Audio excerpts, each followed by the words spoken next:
Hi everyone, आज discussion करेंगे Kirchhoff's equation. Previous session में हमने डिस्कशन किया था, हमने डिस्कशन किया था जूल थॉमसन कोफिशिएंट एंड उसके बाद वो इक्विपार्टीशन थ्योरम। ठीक है, आज डिस्कशन करेंगे किर्चॉफ्स इक्वेशन। इसमें बस 2 इक्वेशन है और कुछ नहीं। Variation of heat of a reaction with temperature is expressed mathematically by Kirchhoff's known as Kirchhoff's equation। क्या है? हीट का variation of heat of a reaction with T temperature के साथ is express mathematical by Kirchhoff's.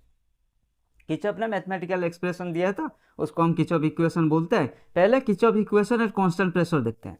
तो हमें पता है D of del H equal to del C P D T. ठीक है, हाँ जी सर। ऑन इंटीग्रेटिंग क्या करेंगे, अगर H1 to H2 limit H1 to H2 D of del H या T1 to T2 del C P D T करेंगे तो क्या होगा हमारा integration del H2 minus del H1, ये डी डी चला जाएगा ना, क्या रह जाएगा डेल एच, इंटीग्रेशन तो आता है ना भाई H1 H2, तो del H2 minus del H1। हाँ जी सर, ये क्या हो जाएगा डेल सी पी बाहर आ जाएगा, डेल सी पी टी, यही होगा। लिमिट क्या है T1 लो T2। हाँ जी सर, तो क्या हो जाएगा del C P T2 minus T1, तो हमारा क्या हो गया फिर एट कॉन्स्टेंट प्रेशर क्या हो जाएगा del H2 minus del H1 equals to क्या हो गया हमारा del C P T2 minus T1।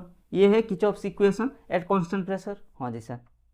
Then at constant volume, constant pressure यहाँ पर भी रहेगा, सॉरी डी कर दो कांस्टेंट वॉल्यूम। तो डेल ऑफ डेल ई, मतलब यहाँ डेल यू भी लिख सकते हो, डेल ई मतलब change in internal energy equal to हमें पता है क्या है del C B D T. तो इंटीग्रेट कर दिया लिमिट E1 टू E2, यहाँ T1 टू T2, तो क्या हो जाएगा del E2 minus del E1 equal to del C B T2 minus T1।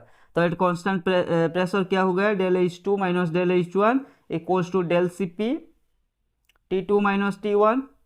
At constant volume क्या हो गया del E2, but del U2 U भी लिख सकते हो, del E1 equals to del C भी T2 minus T1, del C B बोल रहा हूँ, डेल सी बी लिख रहा हूँ, डेल सी। ठीक है, समझ में आ गया? हाँ जी सर, यस और नो? हाँ जी sir.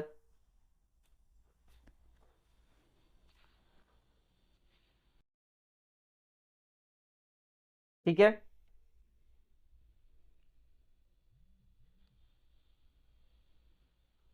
For an ideal gas following adiabatic reversible expansion, plot of log P versus log V is linear with slope equals to क्या? For an ideal gas following adiabatic reversible expansion. ठीक है, plot of log P versus log V is linear,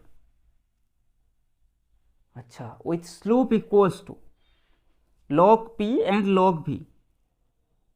क्या दिया है adiabatic है, log P versus log V दिया है linear, PV to the power gamma equals to constant, क्या लग लो। ठीक है, तो log P plus gamma log V equals to constant. ठीक है, हाँ जी सर। तो हमें चाहिए log P versus log V, तो हम log P इक्वल्स टू लिख सकते हैं K minus gamma log V, तो इसको लिख सकते हैं log P equals to minus gamma log V plus K. हाँ जी सर, तो इसको इक्वल करें y equals to mx plus C. Straight line equation ये पूछा, लीनियर है स्ट्रेट लाइन इक्वेशन, m क्या होता है यहाँ पर स्लोप होता है।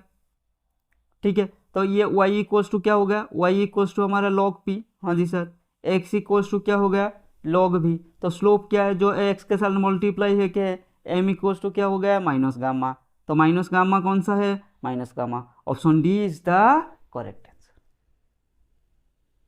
ठीक है, हाँ जी सर, समझ में आ गया? हाँ जी सर, आ तो गया समझ में। तो आज की क्लास में इतना ही, ये छोटा सा एक लेक्चर था किर्चॉफ इक्वेशन के बारे में। नेक्स्ट क्लास एक बड़ा सा लेक्चर आएगा जो होगा हमारा कार्नोट इंजन के बारे में। तो आज के लिए इतना ही, मिलते हैं अगले क्लास में। Keep learning keep growing.